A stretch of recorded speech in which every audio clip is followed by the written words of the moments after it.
Near the end of World War II, German and American soldiers fought side by side in what has been termed the strangest battle of the war. This is the incredible true story of the Battle of Castle Itter. In the waning days of World War II, amidst the picturesque Austrian Alps, enemies became temporary allies in order to stop a final bloody massacre by the feared German Waffen SS of the prisoners then held at Castle Itter. Located in the Austrian Tyrol region, Castle Itter has a rich history that spans several centuries.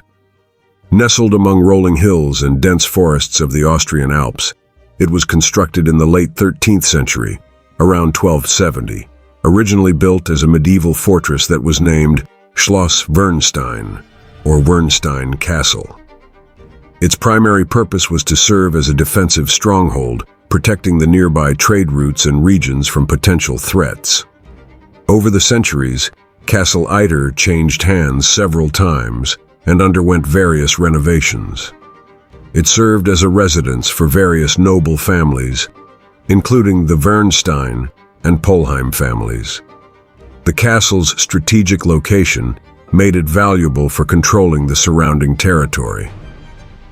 During the 19th century, Castle Itter was used as a prison.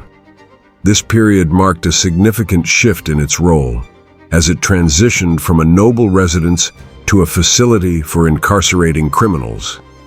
This change leads us back to World War II, as the Nazis continued using Castle Itter as a prison for high-end prisoners. Indeed, it held many important figures, such as a previous Prime Minister of France, and a world-famous tennis star were incarcerated there throughout World War II. On April 30th, 1945, Adolf Hitler committed suicide, and it seemed that the war was winding down and nearly over. But not for many members of the feared Waffen SS, the combat branch of the SS. The Waffen SS was known for its ideological commitment to the Nazis, and many were prepared to go to their deaths rather than surrender.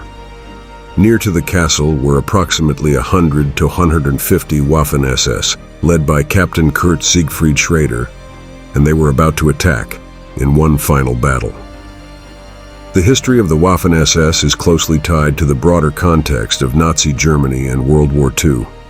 Originally established in 1925 as a small bodyguard unit responsible for Adolf Hitler's personal security, the SS expanded its role and influence over time within the Nazi Party under the leadership of Heinrich Himmler. The hallmark of the SS and the Waffen SS was a more fanatical devotion to Hitler and the underlying beliefs of Nazism. Officially, the Waffen SS was formed as a combat unit in 1939 and participated in the invasion of Poland. As the war expanded to include multiple fronts, so too did the Waffen SS. Members of this group were known to have committed horrible atrocities and war crimes, including involvement in the final solution, and they fought on the eastern and western fronts. And though the outcome of the war in Europe was not in doubt by this time, these Waffen SS preferred to fight to the bitter end, perhaps to die in combat rather than be taken prisoner and charged with war crimes. Inside the castle was Major Josef Gangl, a Wehrmacht officer ready to end the war. Born in Bavaria in 1910, Gangl had served in the Wehrmacht during the war, but had grown increasingly disillusioned with the Nazi regime's brutality. Like most of Germany, he was tired of war. Knowing the end was near, he did not wish to fight the Americans any longer. Meanwhile, just outside Castle Itter, the American 12th Armored Division, led by the determined Captain Jack Lee, was pushing through the Austrian countryside as part of the Allied advance. Captain Lee, hailing from Oregon, was known for his leadership skills and his commitment to his men. He had experienced the horrors of war and was about to be faced with one of its most bizarre and challenging situations. He arrived there with about 21 men. He was uncertain what he would encounter there, and at first it seemed like an easy victory. The Germans in charge of the castle were not going to fight to keep it. They surrendered to the Americans. The Americans may have relaxed a bit. If so, it was premature. Shortly after the Americans' arrival, the Waffen SS attacked. They had surprise on their side, and they outnumbered the Americans about 5-1. The Germans guarding Castle Itter looked to their leader, Major Gangl, who took a bold step and created a mark on history. Instead of supporting the Waffen SS, Gangl decided to join forces with the American soldiers and the newly freed and armed French prisoners to defend the castle from the impending assault. It is believed Gangl was able to communicate sufficiently in English to build trust with Lee and form this unusual alliance.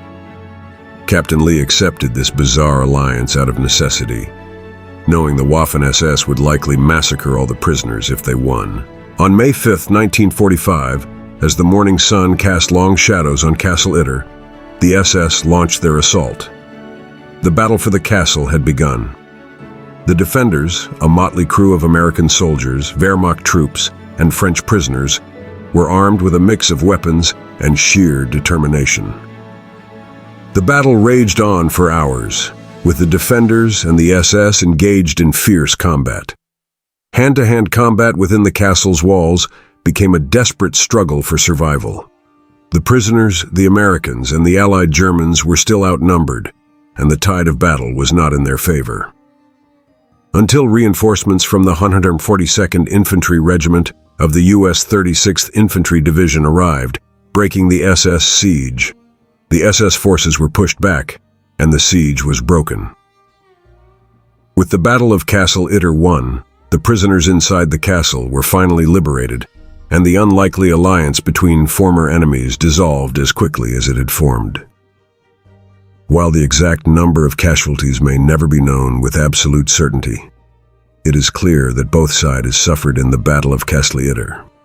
Major Josef Gangl of the Wehrmacht was killed in action fighting against the Waffen SS. Waffen SS losses were significant as well, though exact numbers of killed and wounded are unclear. Though the war was clearly a lost cause for Germany, these fanatical Nazis preferred to attack and perhaps die in combat rather than face defeat and possible prosecution for war crimes. This decision likely stems from the ideological ferocity that led them to join the Waffen SS in the first place. The SS were the most dedicated of Nazis, but the battle saved lives, because surely the various prisoners incarcerated there would have been massacred by the Waffen SS had they prevailed. In particular, the high-level French prisoners, who had also assisted in the battle. Among the prisoners were former French Prime Minister Édouard Daladier. In a footnote of bitter irony, he was responsible in part for the infamous Munich Agreement that was a stage in Hitler's expansionism. This 1938 agreement between Germany, France, Italy, and Great Britain gave Hitler the Sudetenland area of Czechoslovakia, which was largely populated by ethnic Germans. The nation most affected, Czechoslovakia, did not sign the agreement dividing up their own country.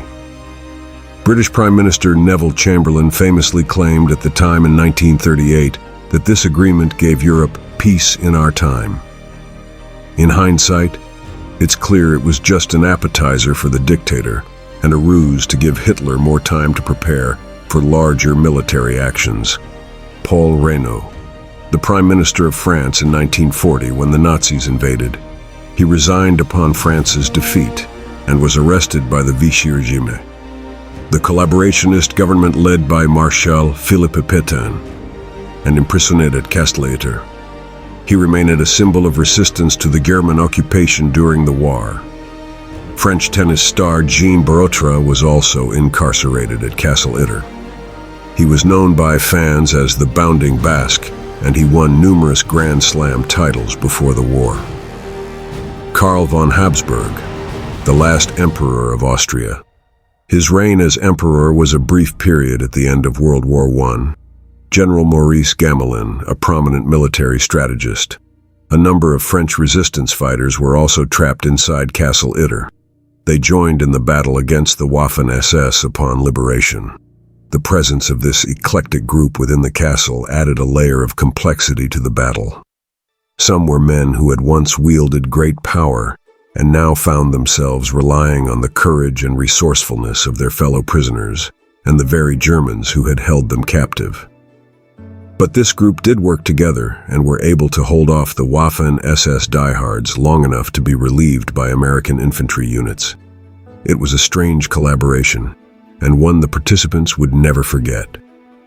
Today, the Battle of Castle Itter is remembered as one of the most unusual and unique battles of World War II, and indeed, of the 20th century itself. Many call it the strangest battle of World War II. Perhaps it was. Thanks for watching. History never ends.